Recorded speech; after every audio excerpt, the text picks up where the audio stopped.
సుల్తానాబాద్ ప్రభుత్వ ఆసుపత్రి గ్రామీణ ప్రాంతాల్లో పేద ప్రజలకు ఉచితంగా వైద్యం చేసేందుకు ప్రభుత్వం ఏర్పాటు చేసిన సుల్తానాబాద్ సర్కార్ దవాఖానా సమస్యల వలయంలో కూరుకుపోయింది. గ్రామీణ ప్రాంతాల్లోని పేద ప్రజలు వైద్యం కోసం సర్కార్ దవాఖానకు వస్తే సరైన సౌకర్యాలు లేక రోగులు ఇబ్బందులు పడుతున్నారు. సుల్తానాబాద్ మండల కేంద్రంలోని ప్రభుత్వ ఆసుపత్రిలో 4 రోజుల నుండి బాత్రూంలలో నీరు రాకపోవడం ఇబ్బందులు పడుతున్న రోగులు. రేగిడి మద్దికుంట గ్రామానికి చెందిన బండి అశోక్ జ్వరంతో 3 రోజుల క్రితం సుల్తానాబాద్ ప్రభుత్వ ఆసుపత్రిలో అడ్మిట్ కాగా ట్రీట్మెంట్ నడుస్తుండగా ఇన్ఫెక్షన్ కారణంగా చర్మంపై దద్దులు బొబ్బలతో కూడిన ఇన్ఫెక్షన్ రావడంతో రోగి సంబంధికులు ఆందోళనకు దిగారు. ఈ సందర్భంగా బండి అశోక్ యొక్క సంబంధికులు రాకేష్లు మాట్లాడుతూ జ్వరంతో ఆసుపత్రిలో వైద్యం నిమిత్తం 3 రోజుల క్రితం అడ్మిట్ అయ్యామని, డాక్టర్ చేసిన ట్రీట్మెంట్ కారణంగానే చర్మంపై ఇన్ఫెక్షన్ వచ్చిందని, ఇదేమిటని ప్రశ్నిస్తే నిర్లక్ష్యంగా సమాధానమిస్తూ డెర్మటాలజిస్ట్ను సంప్రదించమని చెప్తున్నారని అన్నారు.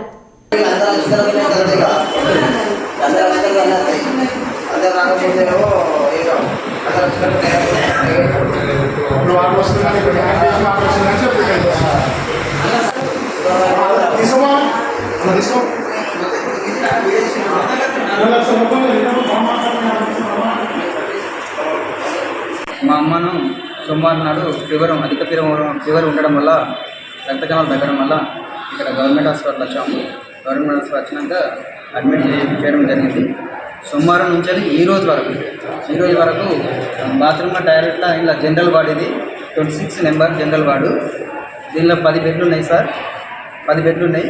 10 మంది పేషెంట్లు. 10 మంది పేషెంట్తో పాటు ఒక్కొక్కరు పక్కపండు ఉన్నారు. మొత్తం టోటల్ 20 మంది. 20 మంది గాను లాట్రూమ్ కానీ బాత్రూమ్ కానీ వాష్రూమ్ ఇటు చూడే గట్టిని చూస్తాను. లాట్రూమ్ కానీ బాత్రూమ్ కానీ వాష్రూమ్ 4 రోజుల నుంచి వాటర్ రావట్లేదు సార్. నేను సూపర్వైజర్ గారు దృష్టికి తీసుకెళ్ళాను. తీసుకెళ్తే ఆయన ఏమంటున్నానంటే, నేను అన్ని దానిలో చెక్ చేశాను, నిన్న కూడా వచ్చానంటే ఒకసారి అయినా చూపించడం జరిగింది. అన్న లైట్లు కూడా లేవు. లైట్లు లేకపోవడం వల్ల నిన్న మేము లొల్లి పెడితే ఆ బాత్రూమ్లల్లో లైట్లు వేయడం జరిగింది.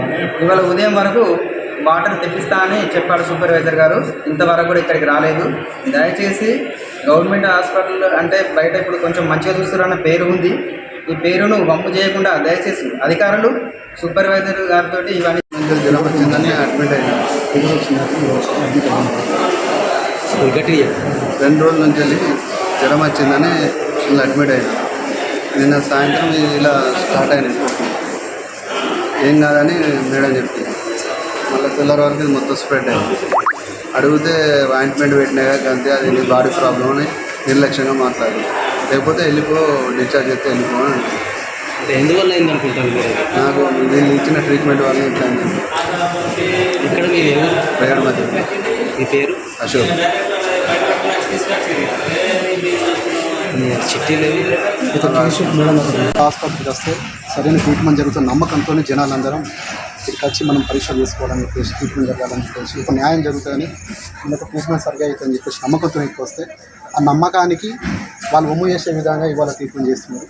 ఆ మిత్రుడు మద్దికుంట నుంచి 3 డేస్ బ్యాక్ ఇక్కడికి ట్రీట్మెంట్ కోసం వచ్చింది. ట్రీట్మెంట్ కోసం ఫీవర్ నుంచి వస్తే నిన్న సాయంత్రం నుంచి అడ్మిట్ అయిన నిన్న సాయంత్రం నుంచి తనకి ఇన్ఫెక్షన్ స్టార్ట్ అయింది. ఇన్ఫెక్షన్ స్టార్ట్ అయ్యి ఇట్లా బొగ్గ రూపంలో వచ్చి ఇట్లా స్ప్రెడ్ అయిపోయింది. ఇది ఏంటని అడిగితే వాళ్ళు, మేము ఆయింట్మెంట్స్ ఇస్తున్నాం, ఆయింట్మెంట్ రాస్తాం, మీరు మీకు నచ్చకుంటే వెళ్ళిపోండి, డిశ్చార్జ్ వెళ్ళిపోండి, మీకు అవసరమైతే మేము వేరే కాడికి డెర్మటాలజిస్ట్ బయట ఉంచుకోండి. ఈ చిన్న ఆసుపత్రి ఇక్కడ ఎంతమంది జనాలు వస్తూ ఉంటారు, మీరు అందరూ చూసుకోవాలి. మీ ఒక్కరినే పట్టించుకోవాలంటే ఎట్లా నడుస్తుంది? మాకు అట్లా జరగదు. కావాలంటే మీరు వేరే పెద్ద ఆసుపత్రికి వెళ్ళండి, కన్వర్కి వెళ్ళండి, మీరు రెఫర్ రాస్తాం. ఇక్కడ డాక్టర్ అందుబాటులో లేరు. నేను ఒక నిర్లక్ష్య సమాధానం చెప్తున్నాను. మేము అనుకుంటే తను 3 డేస్ నుంచి వెళ్ళి ఫ్లూయిడ్స్ మీదనే ఉన్నాడు. తను ఏం ఫుడ్ బయట ఫుడ్ కూడా ఏం తీసుకోవట్లేదు. బయట ఫుడ్ తీసుకోవడం వల్ల ఇన్ఫెక్షన్ అవుతుందని మేము అనుకుంటామంటే అట్లా కూడా కాదు. అండర్ ట్రీట్మెంట్ జరుగుతుంది తనకి. ఇంకా జరగనప్పుడు కూడా ఇట్లా జరుగుతుందంటే ఏమన్నా ఓవర్ డోస్ మనకు ఇంజెక్షన్స్ ఇవ్వడమా, ఇప్పుడు మెడిసిన్ ఏమైనా జరిగిందా అని మా అనుమానంగా చూస్తున్నాం. దాని నుంచి వాళ్ళు కనీసం మాకు ఆ అనుమానం పోయేలా సమాధానం కూడా చెప్పట్లేదు. నిర్లక్ష్య సమాధానం చెప్పుకుంటూ మీరు వెళ్ళిపోండి, ఇవన్నీ అడగద్దు మమ్మల్ని, మీకు ఎట్లా చేస్తాం గట్ల చేయించుకొని పోవాలన్నట్టు మాట్లాడుతుంది. ఏ డాక్టర్ ఇట్లా అన్నారు? డ్యూటీ డాక్టర్ ఉన్నారు. పేరే ఉన్నారు. డ్యూటీ డాక్టర్ ఉన్నారు, లేడీ డాక్టర్. వాళ్ళు చెప్తున్నారు.